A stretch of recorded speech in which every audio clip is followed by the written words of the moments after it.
মা তুমি কিভাবে বলো আমাকে একটা 15 বছর বয়সী মেয়েকে বিয়ে করতে? একজন মেডিসিন স্পেশালিস্ট হয়ে ওই বাচ্চা মেয়েকে আমি বিয়ে করতে পারবো না।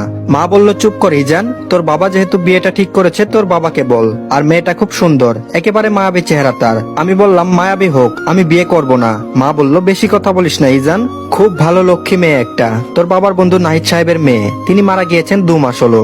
রুবিনা খাতুন মেয়েকে এত তাড়াতাড়ি বিয়ে দিতে চাননি এখন, কিন্তু গ্রামের কিছু বাজে ছেলে মেয়েটাকে খুব জ্বালাচ্ছে।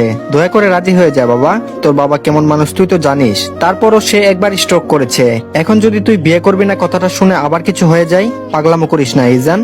মায়ের কথা শুনে ইজান কিছুটা নত হলো।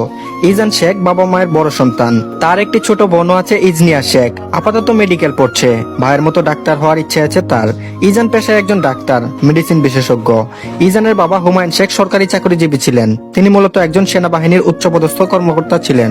আর ইজানের মা মুনিরা শেখ সাধারণ মহিলাদের মতো গৃহিণী। ইজান কিছুটা ভেবে উত্তর দিল, ঠিক আছে আমি বিয়ে করব। কথাটি বলে ধোপাধোপ পা ফেলে রুম ত্যাগ করলো। মুনিরা বেগম হাসছেন, এই হাসি যেন তৃপ্তিময়। প্রায় 3 ঘন্টা পর ইজান এবং তার পরিবার গ্রামে এসে পৌঁছালো। গ্রামেই তার বিয়ে হবে। বিয়েটা সাধারণভাবে হবে, কারণ হুমায়ুন শেখ চান না এত বড় করে বিয়ে হোক। এমনিতেও তার বন্ধুর কোন রকম সংসার ছিল, এখন সেও নেই।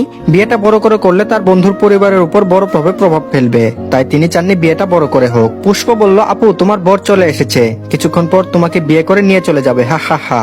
পুষ্পের কথা শুনে পদ্ম কেঁপে উঠলো। বিয়ের কথা শুনে পদ্মের বুকটা কেমন যেন জ্বলে উঠলো, যেন কেউ আগুন ধরিয়ে দিয়েছে। চোখ দিয়ে বেহায়া হয়ে 2 ফুটো পানি গড়িয়ে পড়লো। সে চায়নি এত তাড়াতাড়ি বিয়ে করতে, কিন্তু তার বাবা মা তাকে অনেক কথা বলার পর সে রাজি হয়েছে। কিছুক্ষণ পর ইজান আর পদ্মর বিয়েটা শেষ হলো। এখন বিদায় দেওয়ার পালা। পদ্ম বেঘুরে কান্না করছে। ইজানের বোন ইজানিয়া পদ্মর হাত ধরে আছে। রুবিনা খাতুন কান্নারত অবস্থায় ইজানের উদ্দেশ্যে বললেন, বাবা আমার মেয়েটা অত্যন্ত ছোট, সবেমাত্র ওর বেড়ে ওঠার বয়স, এখনই তার বিয়ে দিয়ে দিয়েছি। পরিস্থিতির কারণে আমার ছোট মেয়েটার এ দশা। বাবা হারা মেয়ে আমার, তুমি ওকে একটু মানিয়ে নেওয়ার চেষ্টা করো, আমার মেয়েটা যেন ভালো থাকে। ইজান গভীর কণ্ঠে জবাব দিল, জি। অতঃপর পদ্মকে গাড়িতে উঠিয়ে তারা আবার ঢাকার উদ্দেশ্যে রওনা হলো। গাড়িতেও পদ্ম কান্না করছে। পদ্মের এক পাশে ইজান এবং আরেক পাশে ইজানিয়া। পদ্ম কান্না থামিয়ে একবার ইজান এবং আরেকবার ইজানিয়ার দিকে তাকালো। ইজান বিষয়টা খেয়াল করলো, কিন্তু কোনো ভ্রুক্ষেপ করলো না। হঠাৎ ইজানিয়া বলে উঠলো, কিছু বলবে ভাবি? পদ্ম খুব ইতস্তত ভাবে বলল, আপু আমি একটু পানি খাবো। ইজানিয়া শুনে তাড়াতাড়ি পদ্মকে পানি দিল। পদ্ম ঢকঢক করে পানি 1 বোতল খেয়ে ফেললো। পদ্ম পানির বোতল ইজানিয়াকে দিয়ে ইজানের দিকে তাকালো। ইজানের দৃষ্টি মোবাইলের দিকে। মোবাইলের আলো ইজানের মুখে পড়েছে। পদ্ম মনে মনে ভাবলো, এত সুন্দর পুরুষ তাকে বিয়ে করলো, কি সুন্দর চেহারা, গালে চাপদাড়ি, চোখে চশমা। পদ্মের মনে হলো এ যেন এক সুদর্শন পুরুষ। পদ্মকে এভাবে চেয়ে থাকতে দেখে ইজানিয়া পদ্মের কানে কানে ফিসফিস করে বলল, ভাইয়াকে কি বেশি পছন্দ হয়েছে নাকি? এখন এত বেশি দেখো না, একেবারে বাসর ঘরে দেখো মন ভরে। ইজানিয়ার কথা শুনে পদ্ম তৎক্ষণাৎ চোখ নামিয়ে ফেললো। দীর্ঘ একটা লম্বা জার্নির পর সবাই বাসায় আসলো।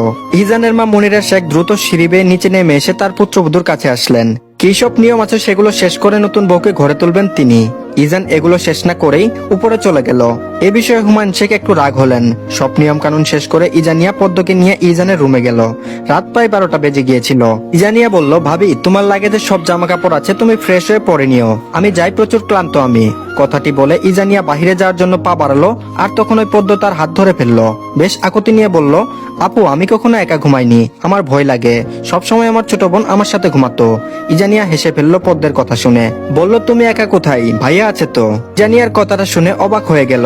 সে একজন পুরুষ মানুষের সাথে ঘুমাবে শুনে কেমন যেন শরীরে কাঁটা দিয়ে উঠলো। তারপর বলল, না না আপু, আমি একটা ছেলের সাথে ঘুমাতে পারবো না। ইজনিয়া হেসে দিল কথাটি শুনে। তারপর বলল, সে তোমার বর, খাঁটি বাংলায় যেটাকে বলে স্বামী, আর আজকে থেকে তার সাথেই তোমার ঘুমাতে হবে। পদ্ম বড় সড়ো একটা ঢুক গিলল, তারপর বলল, উনার সাথে ঘুমাতে হবে?